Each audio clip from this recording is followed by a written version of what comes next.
Assalamualaikum warahmatullahi wabarakatuh. Salam dan bahagia. Perkenalkan, saya Diran Anggraini dari SD Negeri 3 Mandau. Saya calon guru penggerak angkatan 11 Kabupaten Bengkalis. Kali ini saya akan memaparkan tugas saya tentang koneksi antar materi, kesimpulan, dan refleksi modul 1.1.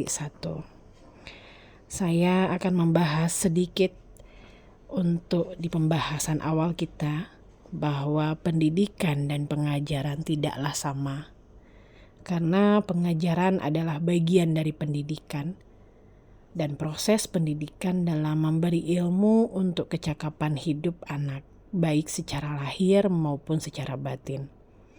Sedangkan pendidikan pada hakikatnya adalah menuntun si anak agar ia mencapai keselamatan dan kebahagiaan setinggi-tingginya sebagai manusia maupun sebagai anggota masyarakat.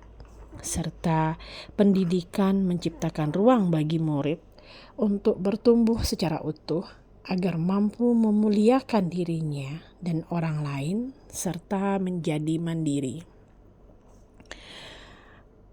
Apa yang Anda percaya tentang murid dan pembelajaran di kelas sebelum mempelajari modul 1.1?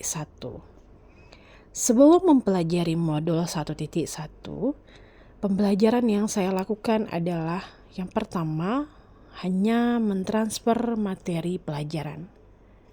Yang kedua, ketuntasan dalam penyampaian materi lebih penting daripada memahami karakteristik murid.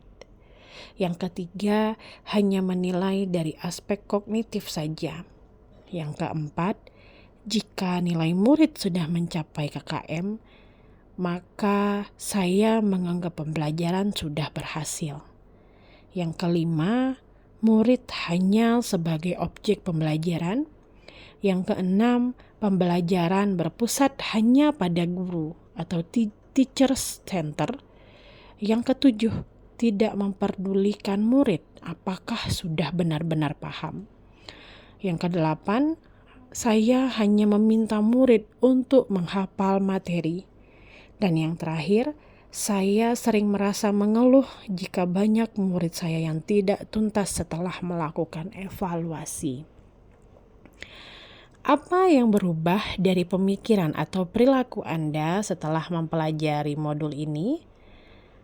Setelah mempelajari modul 1.1 tentang pemikiran Ki Hajar Dewantara, saya menyadari bahwa apa yang saya pikirkan dan yang saya lakukan selama ini tidaklah tepat. Seharusnya, saya melakukan proses pembelajaran secara menyeluruh. Ada 6 aspek pembelajaran: kognitif, afektif, psikomotor, spiritual, sosial, dan budaya. Dan yang kedua, murid sebagai subjek pembelajaran. Seharusnya saya memberikan kebebasan berekspresi, mengemukakan pendapat, dan berkreasi.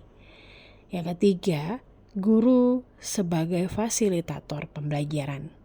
Yang keempat, guru ikhlas penuh dengan kesabaran, dengan segala ketulusan hati. Yang kelima, guru harus mempelajari karakteristik murid. Yang keenam, memberikan kesempatan kepada murid untuk tumbuh sesuai dengan kodratnya. Apa yang dapat segera Anda terapkan lebih baik agar kelas Anda mencerminkan pemikiran Ki Hajar Dewantara? Yang dapat segera saya terapkan dalam pembelajaran di kelas antara lain yang pertama, merancang pembelajaran yang interaktif dan menyenangkan dengan melibatkan murid sesuai dengan metode student center. Yang kedua, pembelajaran tidak lagi menuntut tetapi menuntun. Yang ketiga, mengenali karakter dan latar belakang murid dengan menjalin komunikasi yang baik dengan orang tua murid. Dan yang terakhir, menerapkan pembelajaran abad 21, yaitu berpikir kritis, kreatif, komunikatif, dan kolaboratif. Baiklah, Hanya demikian pemaparan dari saya. Saya ucapkan terima kasih. Assalamualaikum warahmatullahi wabarakatuh.